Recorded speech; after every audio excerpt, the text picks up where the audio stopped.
welcome to Acknowledging Identity and Deconstructing the Hidden Curriculum, How the Classroom Environment Influences the Experience of First-Generation College Students.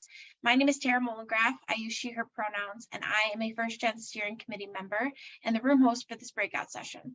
As a reminder, today's session will be recorded and the materials and recordings will be posted to the First Gen Institute website following the conclusion of the conference sometime in December. Please know that if you have any questions during today's session, you can chat me directly. Now it is my pleasure to introduce to you our facilitator for today's session, Dr. Rashné Jehangir. Good. Is it afternoon yet? It feels like afternoon when you've been planning this for a whole year. You know, you're just like so amped up that you feel like it's afternoon, but it's only 11:25. So welcome again. This section is titled Acknowledging Identity and Deconstructing the Hidden Curriculum, How Classroom Environment Influences the Experience of First-Gen Students. And our hope is to work with our panelists to talk a little bit about the hidden curriculum and the way in which they situate identity in their classrooms. So before I go much further, I just want to introduce our panelists. I know that 3 of them are here. I'm hoping that the other 2 are able to return. There may have been some scheduling conflicts, but I'll just start with those of whom are already in the room. So Omar Díaz is one of our presenters this morning, and he is here. Also Tabitha Cruz and Amir Mohamed. I think Javier is here, or maybe he is not back yet. We'll try to reach out to him to make sure that he's able to get back into the room in case there's any glitches there. So the reason we picked this particular group of panelists is we wanted to approach this from the perspective that teaching doesn't occur only in tenure track faculty spaces, that it occurs in a lot of different spaces. And in fact, on many campuses, advisors and student affairs professionals teach, as do graduate students. And so this panel is intended to reflect the broad range of folks who are involved in our classroom experiences and the experiences of our students. The other piece that I want to situate as we go forward in this session is what I mean when I'm talking about the term hidden curriculum. And so hidden curriculum, as defined, is a set of norms, values, and expectations that govern interactions. And these, frankly, often vary within our fields, our disciplines, and even by the nature of context and climate of our particular institution and the history of those institutions, geography, and so on and so forth. So if you were at our opening session this morning, Dr. T. Montoya made many references to the way the hidden curriculum shows up in the lived experience of first-gen students, whether it's jargon, whether it's language, whether it's rules that are unspecified, but some people seem to know and others don't. It's essentially that code book that some people seem to have and some people don't. And how do we negotiate that in our classrooms for so that students who are first in their family to go to college have a greater sense of how to negotiate the complexity of the academy while also adding their capital to the dialogue that is learning. So I would like to start with inviting our colleagues to talk a little bit about who they are briefly and what they teach in specific.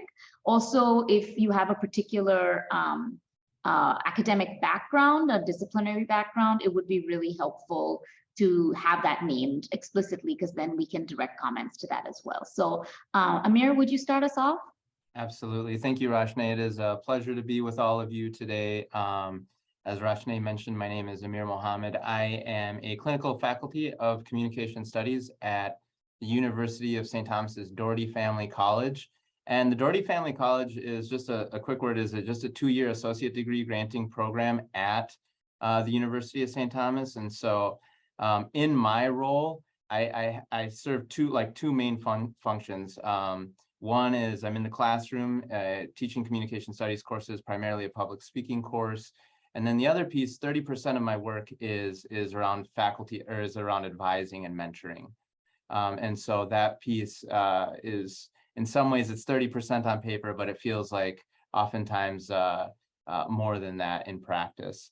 On a more personal level, I'm here first and foremost as the son of working class immigrants. And so that experience has profoundly shaped the way I see the world. My experiences encountering multiple forms of oppression shapes the way I see the world. It shapes the way I do my work. And then, of course, importantly for this conference, I'm also here as a former first-gen student. And so excited to be with you all today and have this important conversation. Thank you, Amir. Oscar? Everybody, let's go to Omar Díaz. I'm a CLA PS or President's Emerging Scholars academic advisor. And so this position is a hybrid one. And so piece, of course, I advise students, mentor just as Amir mentioned.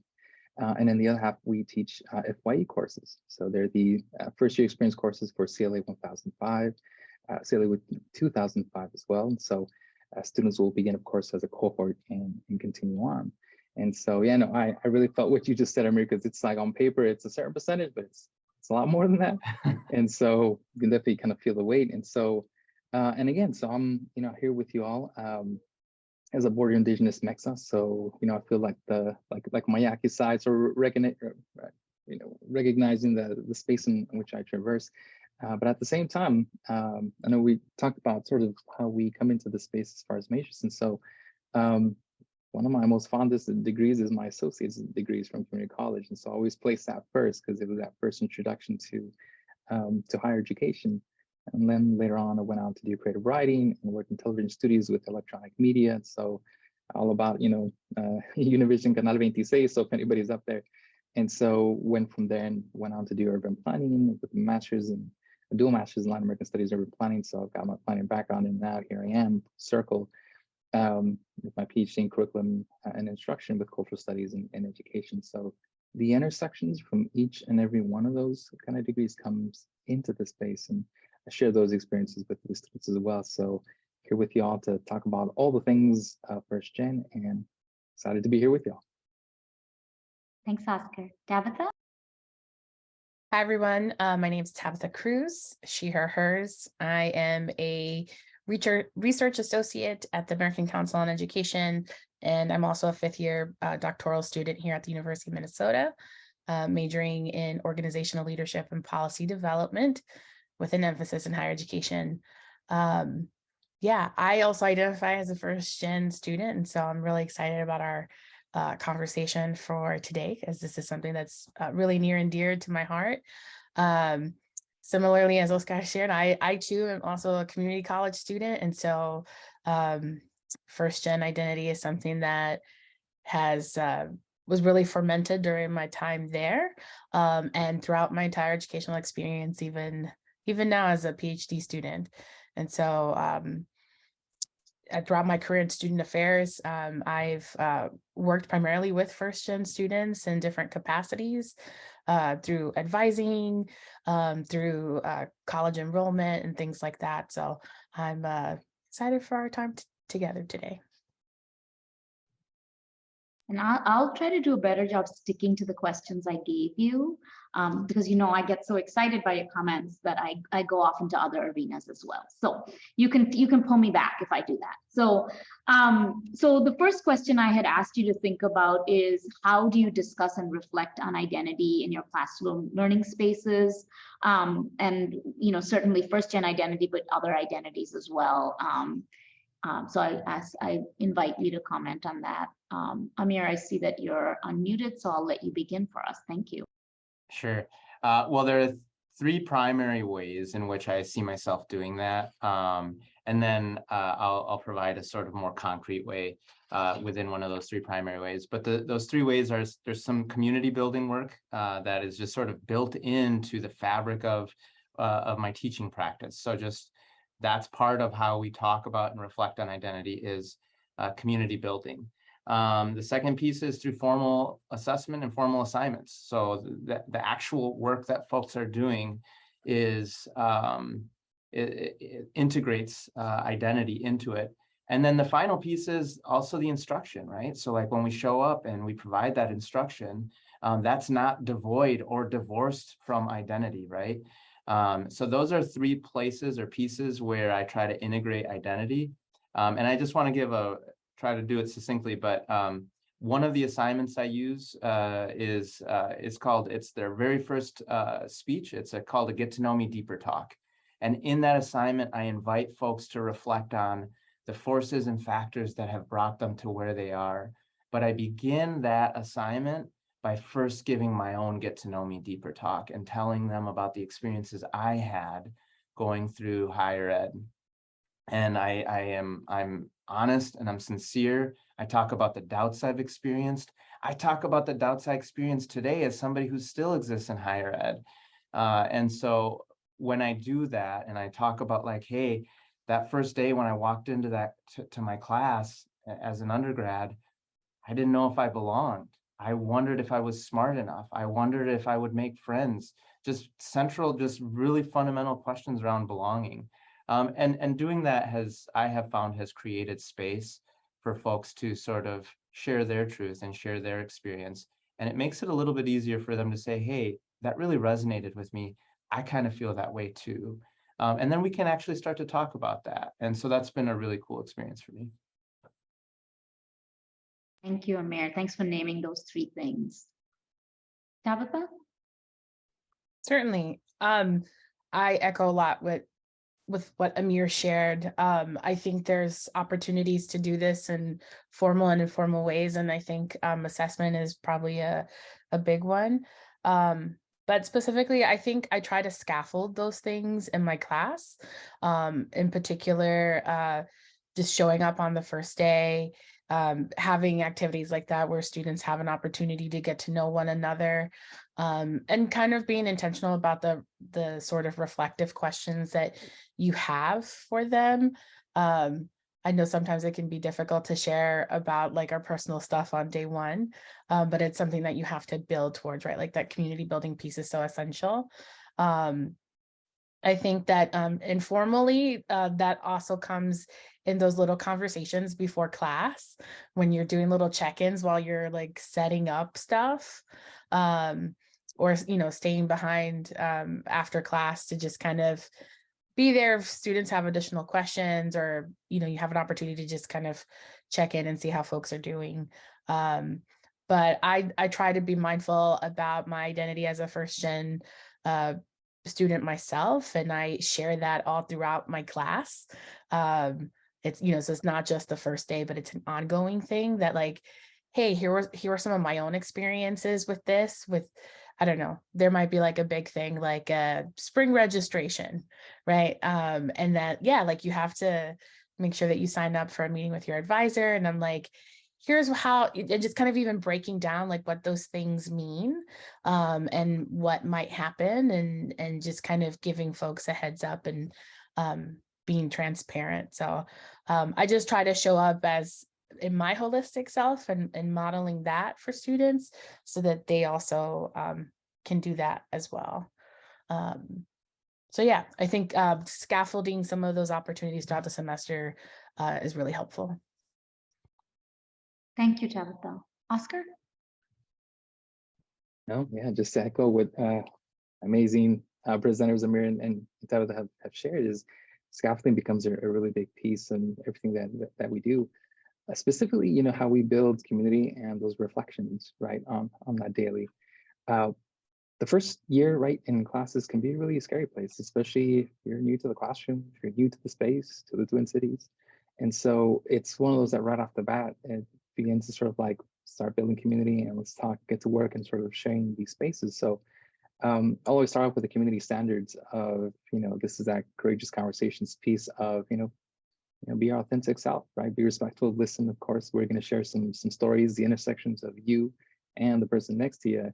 And this is that space that we can talk. So it's really kind of scaffolding that unity, right, of what that looks like. So when it comes down to assessments, right, try to include reflective assignments and pieces. You know, no essential, as much as I would love to do just like a quiz of like, you know, here's a quick 5-question quiz. It only really addresses those check boxes, and it's the check boxing that we want to essentially address. So really reflective pieces, really conversation starters, and one that I normally do like in the first the class is this exercise of, what's in your name, right? And it's this exercise as far as, and I'll show, like, as you can tell, like in the title, like of my little like Zoom box, every time I've done it yet, I should do it one of these days, but I'll always have to change my name to Oscar and then Omar. So when you get an email from me, it's always Omar and Oscar. And so students are like, I don't know what to call you. And it's like, I resonate with both, but it doesn't flow well if you say Omar, Oscar, it doesn't. But if you're an angry Mexican mom, Oscar Omar, it just comes out with the smoothness of like, oh, that's who you are. But where does it come from? Where does the name come from? How do you pronounce it? What are those nuances? Where does it come from? Is it from someone else? How does it make you feel? And setting those, because names are important. The pronunciation, of course, and the way we mean them are important. And when we scaffolded that on that first day of like, I didn't realize I was going to celebrate like myself, my name, and other people's names on this first day. Okay, all right, this is what the class is going to be. So we can kind of set the tone with something as simple as that. And that sort of reflects, of course, in the assignments and the assessments and the reflective pieces and advising pieces as well too. And that's that comfort, but at the same time, that celebratory piece. Thank you so much to each of you. Rashné, can I just yes, please build off of Oscar? I had, just to speak to what he's talking about, these names, this piece around names is so critical. I do a similar practice, and part of my pedagogy is grounded in culturally sustaining work, and how can students show up as their full selves, and names are a critical piece to that, right? And as we were doing our preferred names one day, and I'll change the name up, but the meaning will stay there, right? A student says, I know the roster says my name is Diego, but at home they don't call me Diego. They call me Meme or Manuel or Manolo, right? And you can see the confusion sort of happening in the room, because some of the folks were like, wait a second, the roster says your name is that, but you go by something different at home. And then that student proceeded to say, you see, in many Latinx cultures, we're given two first names. And it's, we might resonate with one or the other, or at home, we might be referred to by the second name. And so this was this beautiful moment where that student realized, like, I have something to offer and I can show up as myself. And so just something critical, something simple. We might think like, oh, just doing names, that's no big deal, but it can truly be revolutionary. Thank you. I used to use that assignment in my class 15 years ago, and it still works. So I'm really happy to hear you each talk about it.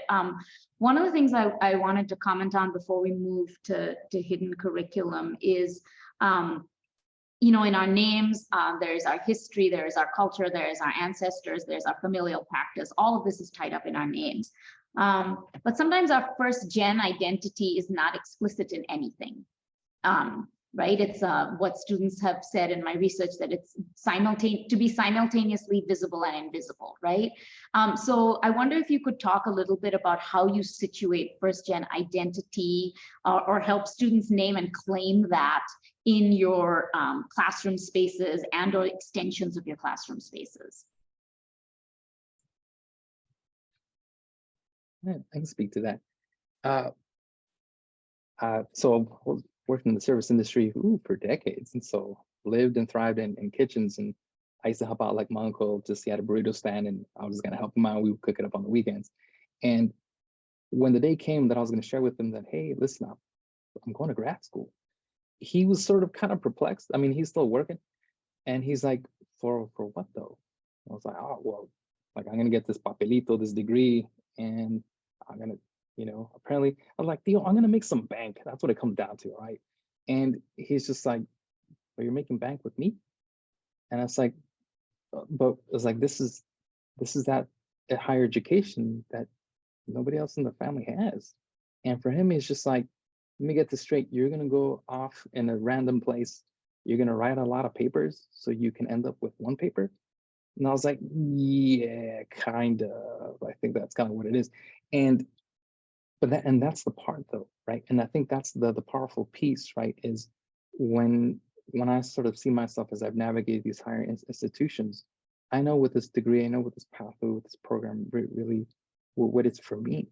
But the part within that sort of that liminal space that is that first gen identity is when we think about our folks and those people who love us and the community that love us, their hopes and their imaginations, right? And sort of like their dreams of what this education means for the entire family and your community at the same time is a massive, it can be feel like weight, but it's an incredible idea. And so to carry that, as within first gen spaces, to know that you're sort of on this beautiful pathway and you have everybody who believes in you in one scope, all to funnel into every step that you take on this campus is an incredible, weight. And so, but at the same time, it can also be a really uplifting and really like powerful and motivational one, because when one first gen sees another first gen, we do this, and it's like, I got you, man. Like, what are you carrying?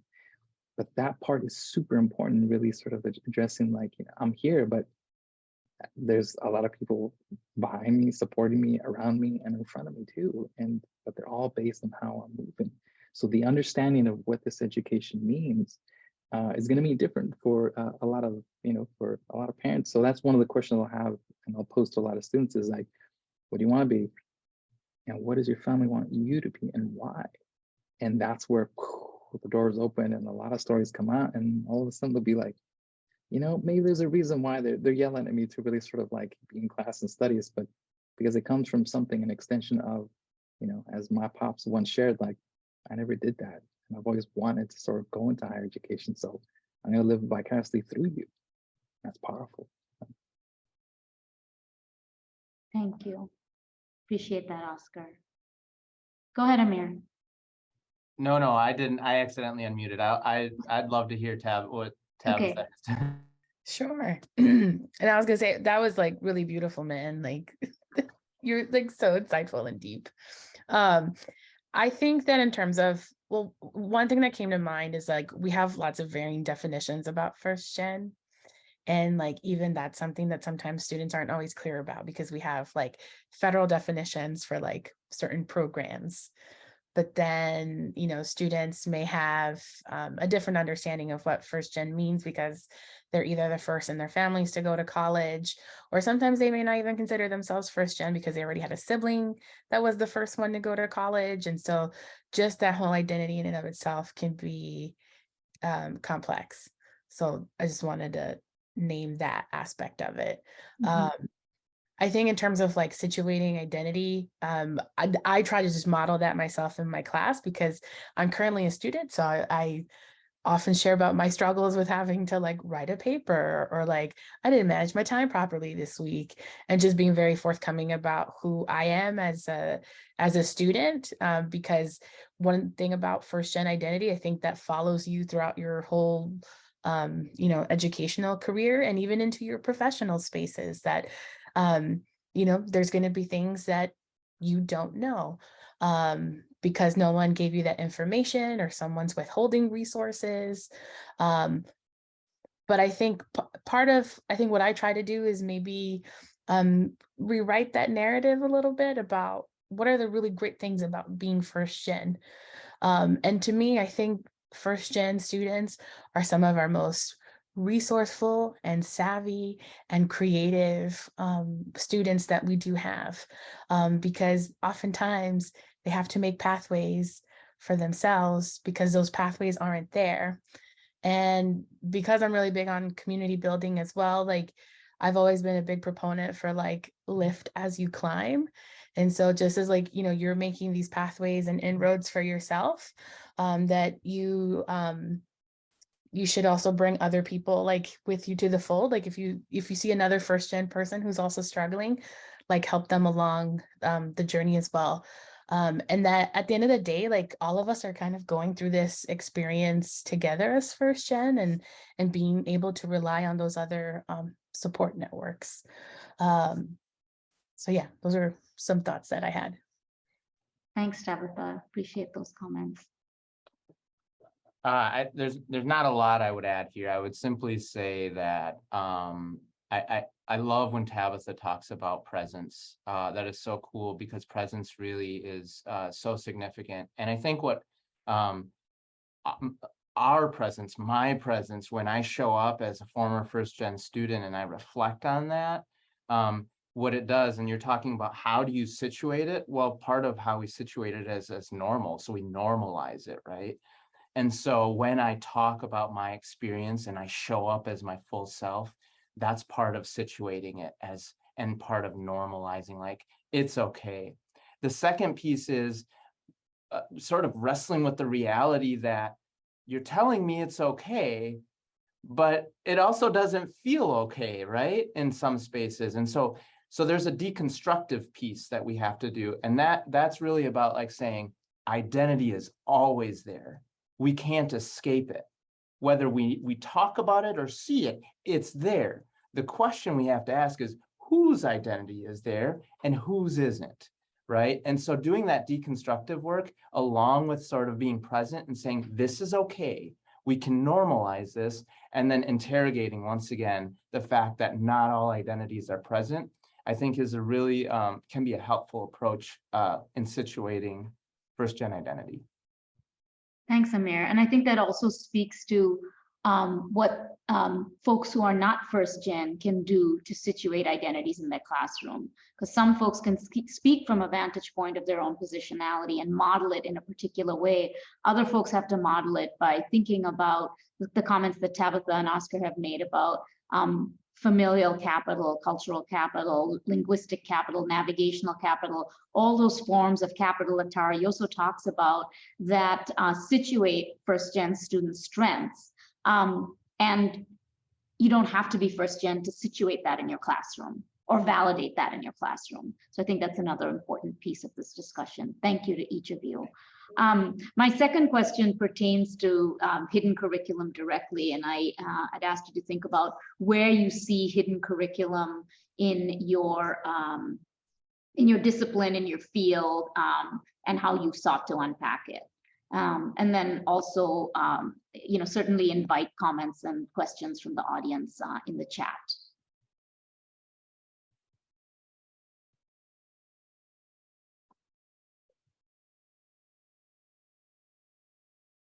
I'll give a quick example from the communication space. So I teach a class on public speaking, and in most public speaking rubrics, almost, you could go to any public speaking class and you look at a rubric and there's probably a line on it for language.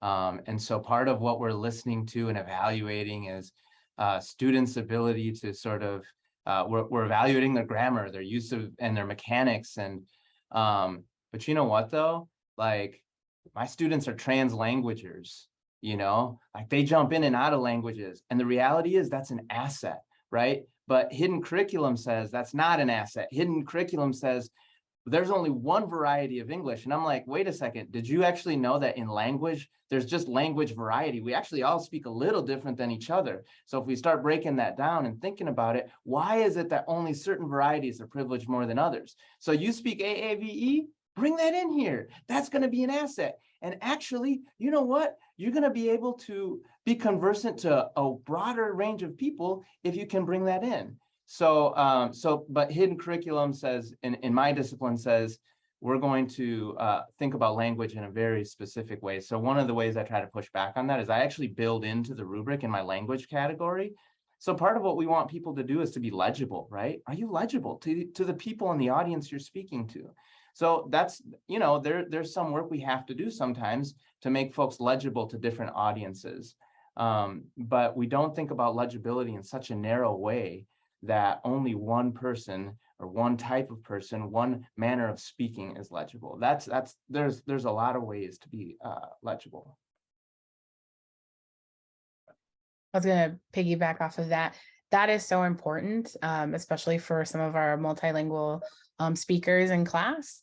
I think one of the things I've been trying to be mindful of in terms of assignments that require, like extensive writing is like, how can we do more like nonviolent ways of feedback? I know that that's something that I've adopted from my own experiences of using writing services through like the Community of Scholars program, which is for grad students of color, and like really honoring like those different variations and styles of writing. One thing I started doing last year was asking the students what they thought was good writing. And so we made the rubric together. And that's kind of, I tend to have spaces for students to like co-design certain assignments and projects with me.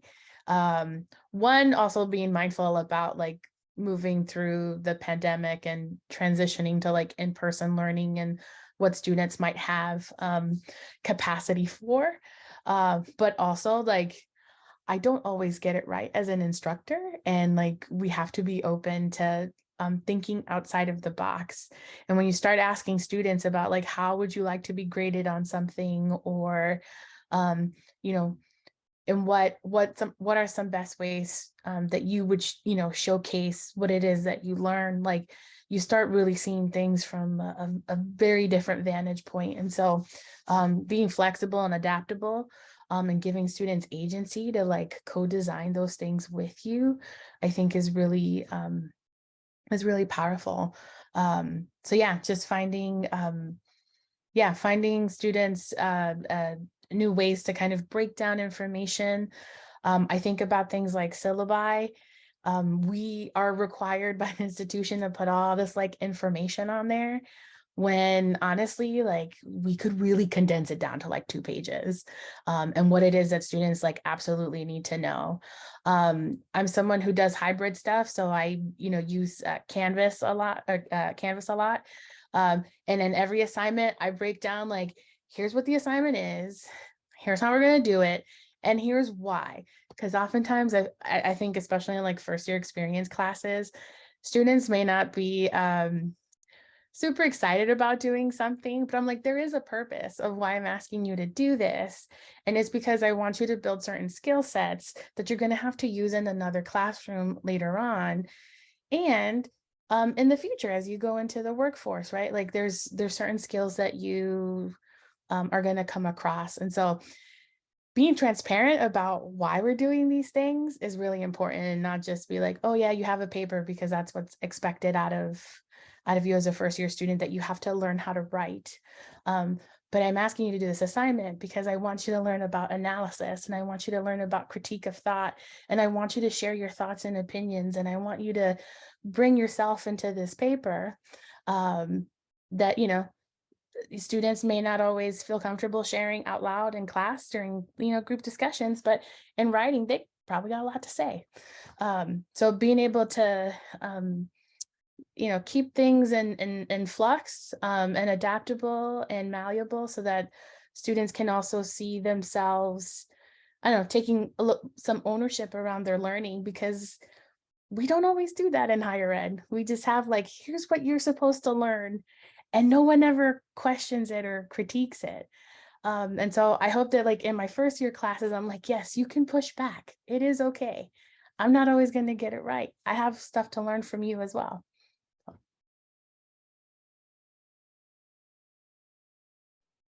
So would you like to comment on hidden curriculum in your discipline or your classroom? No, of course.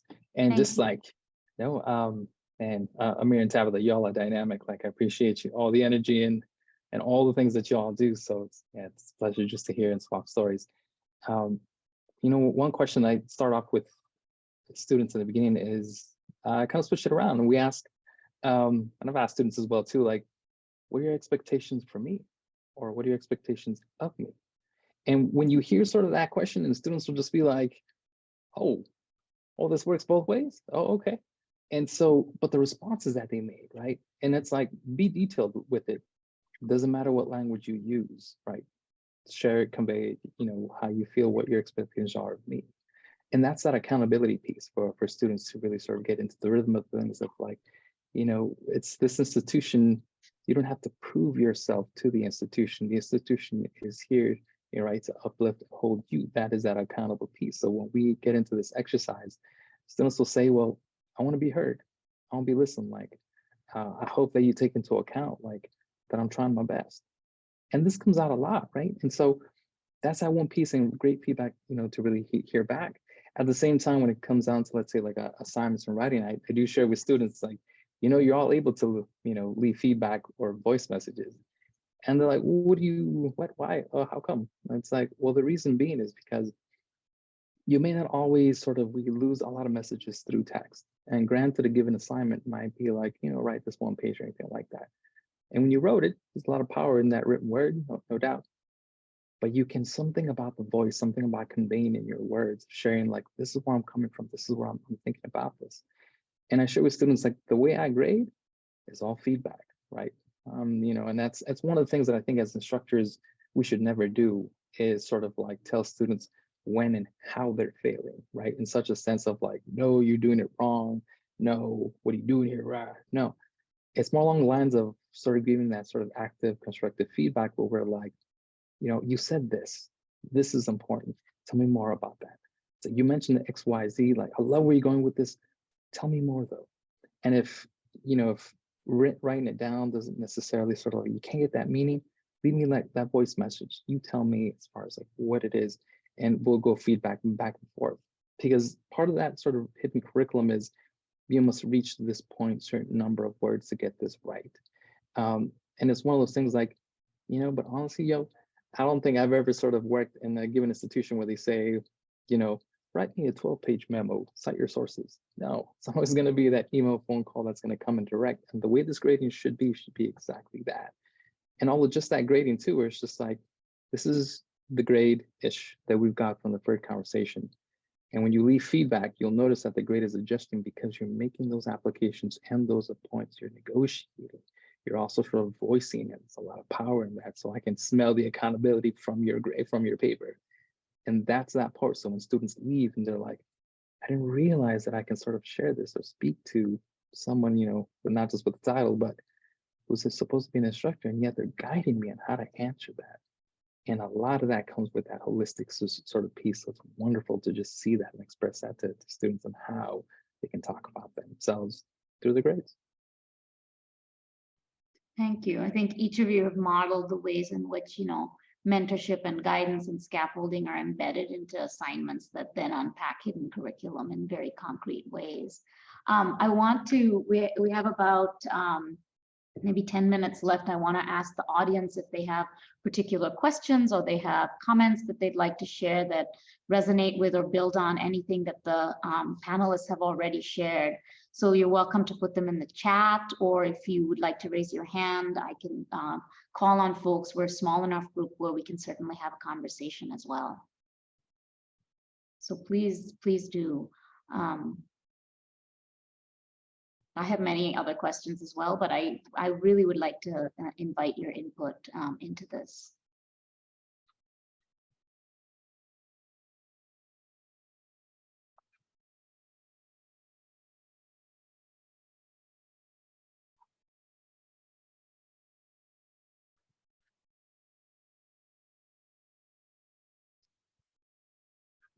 Well, while we wait, I'm going to ask one question, and it's this.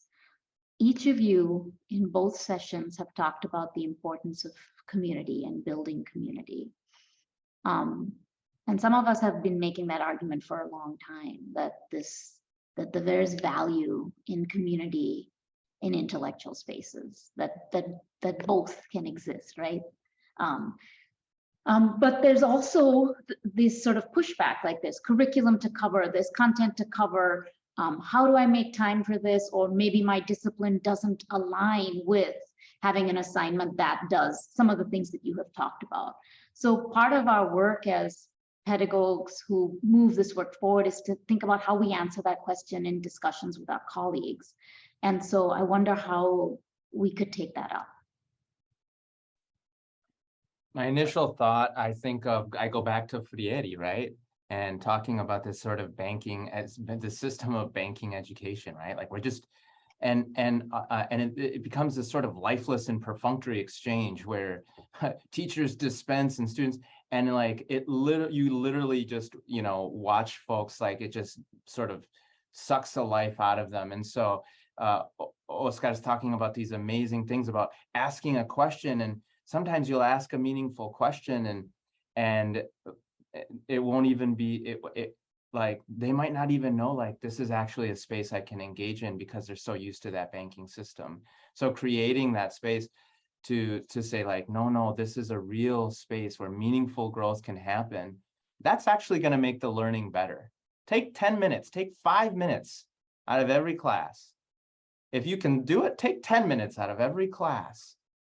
The first 10 minutes, like, and if your class is small enough that allows it, and you can actually, and somebody's walking in and you can affirm their sort of humanity and say, I see you today, welcome, greet them by name, ask them how they're doing, right? And then the learning that happens in the next 50 minutes of your class, you're gonna be like, dang, they were so locked in. That's because they felt like a real person when they were in that space, right? So it really, really does matter. I don't care what the discipline is, it matters. We learn best when we feel known and seen and like real people. Thanks, Amir. The relational value is really important. We do have one question here in the comment box. Annie Lynn asks, could the panelists comment on what the keynote speaker said about access is not success for first-gen students? I did not go to the keynote, but I'm still going to answer. So prior to coming to the U, I used to serve as a scholarship coordinator at Iowa State University, and for a program very similar to like PES.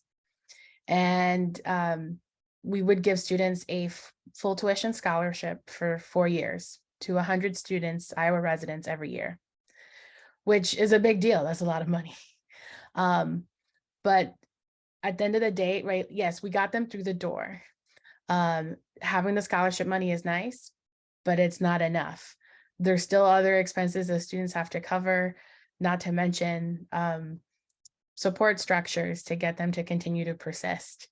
And that's one of the reasons why I decided to go back to school and get a PhD, is because the access piece is not enough. In higher education, like, we don't structure things in a way that is conducive for students to be successful, especially for students with different marginalized identities, like being first gen.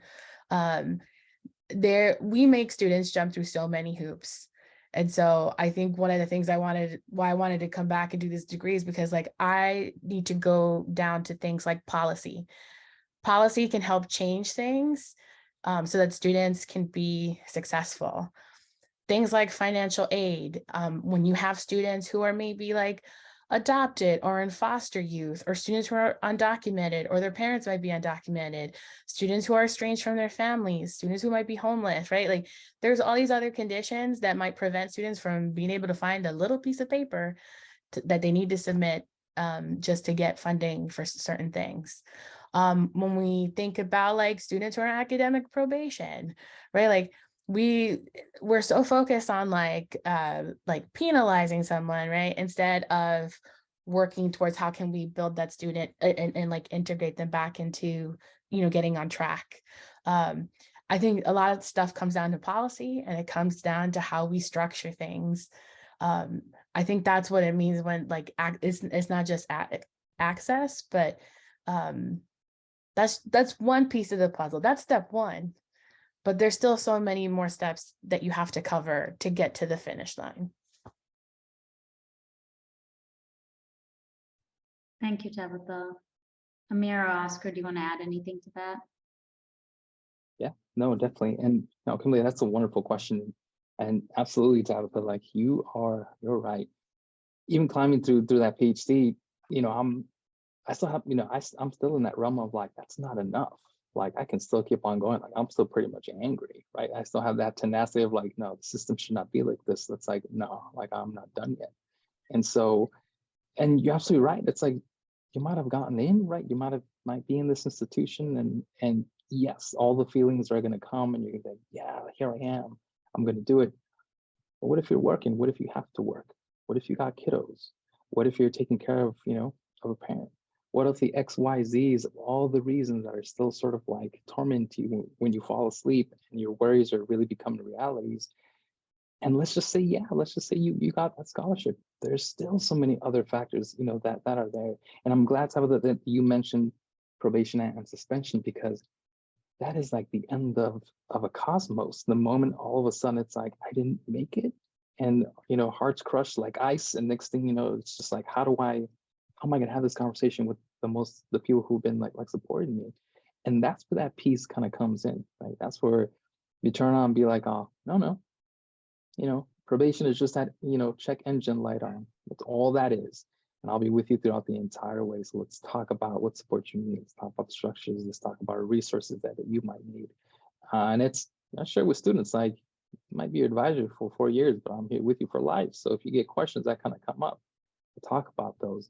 But to feel that connectedness, to know that it's like, you know, and I'm a firm believer that I like to think that the way I approach classrooms, like conversations, is students only need at least that one person that kind of believes in them.